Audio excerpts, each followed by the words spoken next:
Good morning বন্ধুরা, সকাল সকাল উঠে পড়েছি। বাসি কাজ সারা হয়ে গেছে। এবার ঠাকুর পুজোর পালা। ঠাকুর পুজোর বাসন কোসন ধুয়ে নিয়েছি। একটা নারকেল ছিল, তাকে ফাটিয়ে নাড়ু বানিয়ে নিয়েছি। আর দেখো পদ্ম ফুল ফোটানো হচ্ছে মা লক্ষ্মীর পায়ে দেওয়া হবে বলে। এটা হচ্ছে কোজাগরী লক্ষ্মী পুজো। সন্ধ্যাও হয়ে গেল, জোগাড়জাত করে নিয়ে বসে পড়েছি। দেখো অনেকের ঠাকুরমশাই আসে পুজো করতে। আমাদের শাশুড়ি মা বলেছেন নিজেই পুজো করতে, তাই নিজেই পুজো করছি। উনিও নিজেই পুজো করতেন। আর দেখো পদ্ম ফুলের ডাঁটিটা অনেকটা বড় ছিল, তাই আমি কি করেছি, একটু মালা মতো বানিয়ে নিয়েছি। পদ্মের মালাটাও মাকে পরিয়েছি, আর একটা গাঁদার মালাও মাকে পরিয়ে দিলাম। মালাগুলোর কি দাম হয়েছে গো বন্ধু! এক একটা মালা 25 টাকা 30 টাকা করে পিস নিচ্ছে। আর তুমি তো জানো স্বামী ছাড়া মেয়েরা একটু অসম্পূর্ণ, আবার মেয়েরা না হলে স্বামীরা অসম্পূর্ণ। তা যাই হোক, তাই মা লক্ষ্মী যখন আছে, বাবা নারায়ণকে তো থাকতেই হবে, নইলে মা লক্ষ্মী থাকবে কেন? স্বামী যদি বাড়িতে থাকে আর মা যদি মরতে আসে, মনটা তো বাবার দিকেই পড়ে থাকবে। তখন যদি আমি পূজা আর্চা করি, মা বিরক্ত হয়ে বলবে যা তোরা এখান থেকে, পুজো করেই যাচ্ছে। যাই হোক, এটা বৃহস্পতিবার সকালেও ছিল লক্ষ্মী পূজা, তাই সকাল সকাল গুরুদেবকে আগে পুজো করে নিলাম। জয় গুরু। এরপর দেখো অনেক ফুল দিয়েছে আজকে। এখানে দেখো নারায়ণের জন্য শুধু চিনি দিয়েছি আর তুলসী পাতা দিয়েছি। আর দেখো মা লক্ষ্মীর জন্য একটু চিঁড়ে মুরগি দিয়েছি।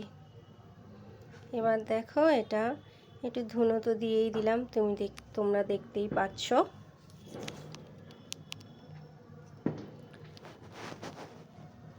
কি ঘটে দেব দেখো তোমরা। নিয়েছি একটু সিদ্ধি, আতপ চাল, কর্পূর আর ধান। আর এখানে আছে একটা সুপারি। একটা টাকা আগে থেকেই আমি ঠাকুরের ঘটে দিয়ে দিয়েছি। এরপর একে একে সব জানিয়েছি, এগুলো আমি ঘটের মধ্যে দিয়ে দেব। এত কিছু দিয়ে ঘরটাকে, মায়ের ঘট পরিপূর্ণ করলাম। আলপনা দিয়েই দিয়েছি মায়ের দুটো চরণেকে, আর একটি ছোট করে আলপনা দিয়ে। হাতে সময় খুব কম বন্ধু, জানো। এক তো আমাদের প্যান্ডেলে মা লক্ষ্মীর পুজো হবে, সেখানেও যেতে হবে, বরণ টরণ করার আছে আজকে। আর হচ্ছে তোমার ননদিনীর বাড়িতেও পূজা আছে, বলেছে ঠাকুরের ভোগ করতে যেতে হবে। তাই খুবই তাড়াতাড়ি করে, একদম যাকে বলে চটজলদিভাবে পুজো সারা হচ্ছে। যেহেতু বৃহস্পতিবার, মনের মতো পুজো করতে হবে, তাই নিয়ে নিলাম একটু। এখানে দেখো 5টা দুব্বা আছে। এই 5টা দুব্বা দেব আমি জল ভরা শাঁকে, যেটাকে বলা হয় পানি শঙ্খ। এটা নারায়ণ এবং লক্ষ্মীর খুবই প্রিয়। যাই হোক, একটা অপরাজিতা ফুল দিয়ে দিলাম।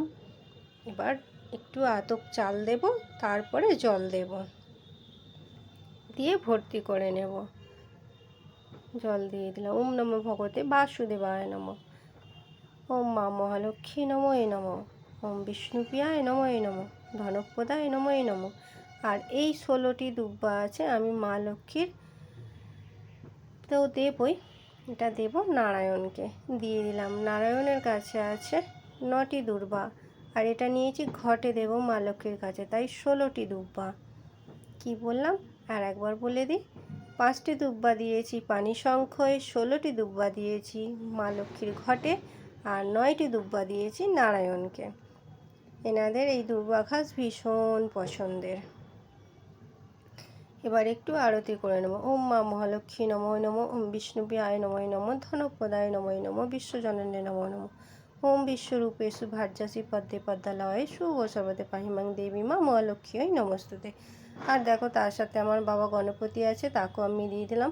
আর এই দেখো প্রদীপটা যে জ্বালিয়েছিলাম, প্রদীপটা নিব্বো হয়ে গেছে, কিন্তু আমি এখন একটু যাব, তারা আছে বাজারের দিকে যাওয়ার। তাই আমি কি করলাম, এতে জল পরিপূর্ণ করে দিলাম।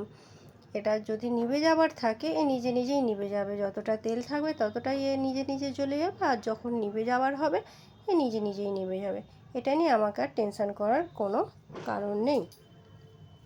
তো চলো, চলে গেলাম ননদিনীর বাড়ি। খুব জলদিভাবে এখানে সব আনাজ কাটা হচ্ছে, ঠাকুরের সরঞ্জাম সব বাজারে রয়েছে। দেখো মশলা গুঁড়িয়ে নিলাম। মশলায় কী নিয়েছি বলো তো? শুকনো লঙ্কা, একটু জিরে, একটু মরিচ, একটু এলাচ, একটু লবঙ্গ সব কিছু নিয়ে একসাথে পেস্ট করে নিয়েছি। নিয়ে আর এই দেখো এদিকে শাকের চচ্চড়িটা বসিয়ে দিলাম। শাকের চচ্চড়ি হয়েও আসলো দেখো। এরপর আমি কি করলাম, মুগের ডালগুলো একটু ভাজা ভাজা করে নিলাম। এই মুগের ডাল ভাজাতে হবে, দেওয়া হবে খিচুড়িতে। চালটাও ধুয়ে নিলাম, হাঁড়িতে জল বসানোই আছে। তো চলো রান্না করা শুরু হবে। এবার ভোগটা করার সময় গলায় কাপড় দিয়ে মুখে চাপা দিয়ে ভোগ করতে হবে, তাই আর তোমাদেরকে দেখাতে পারবো না। তো যাই হোক, এরপর চলে গেলাম ওপর ঘরে গিয়ে ননদিনীর ঘরে গিয়ে দক্ষিণাবর্ত শঙ্খ দিয়ে একটু ঠাকুরকে বরণ করছি আমি। আর প্রদীপ ধূপ বাতি সব জ্বলেছি, জাগ প্রদীপ তো ওখানে জ্বলছেই। তো যাই হোক, ক্যামেরা তো আমি নিজেই করছি, তাই এই সূত্রে তোমাদের আরও একটা কাজের কথা বলি। আসা যাক, খিচুড়ি ওখানে বসিয়ে এসছি, হালকা করে গ্যাস দিয়ে এসছি, অসুবিধা হবে না। আর এখানে দেখো যারা সাধু বা সন্ন্যাসী তারা যেভাবে ধ্যান করে, তারা এইভাবে একটি গাঁটের ওপর একটি বুড়ো আঙুল দিয়ে তারা ধ্যান করে নিশ্চিন্তে, কারণ তারা হচ্ছে সর্বজনীন। তাই জন্য তারা এইভাবে সংসার ছাড়া, তাই তারা এইভাবে ধ্যান করে। যাদের সংসারে কোনো কৃতিত্বই থাকে না, কিন্তু তারা সর্বজনীন সবার সুখের জন্য সন্ন্যাসীরা ধ্যান করতে থাকে, তাই তারা ওইভাবে ধ্যান করে। আর হচ্ছে এখানে রামকৃষ্ণও যে ধ্যান করে, তিনি কিন্তু তার কোলের মধ্যে হাত দিয়ে ধ্যান করেন। আর আমরা মহিলারা যেটা ধ্যান করি সেটা হচ্ছে হাতের ওপর হাত দিয়ে। সাধু সন্ন্যাসীরা কিন্তু হাত পেতে ধ্যান করে ঠিক এইভাবে। কেন বলো তো? তারা সর্বজনীন, তারা সর্বসুখের জন্য, জীব জগৎ সকলের জন্য তারা ধ্যান করেন, প্রার্থনা করেন যাতে সকলেই ভালো থাকে। আর আমরা শ্রীরামকৃষ্ণ কিন্তু যেভাবে আমি হাতটা রেখেছি আরেকটু নিচে, ঠিক নাভির সোজাসুজি কিন্তু উনি ধ্যানটা করেন। তাই ওটা উনি ওনার প্রার্থনার জন্য বা ওনার সাধনার জন্য ধ্যান করেন। ধ্যানের কিন্তু এক একটা স্টেপ আছে বন্ধুরা, আর এইভাবে আমরা সংসারের জন্য করে থাকি। যাই হোক, টাটা বন্ধুরা, আশা করি তোমরা বন্ধুরা কারেন্ট চলে গেল। আর দেখো এই মা লক্ষ্মীটা প্রতি বছর নিয়ে আসা হয়, এনাকে বিসর্জন দেওয়া হবে। আর নতুন করে এই ছোট্ট মা লক্ষ্মীটাকে নিয়ে আসা হয়েছে, প্রতি বছর এইভাবেই হয়। যাই হোক বন্ধুরা, টাটা, ভালো থেকো তোমরা।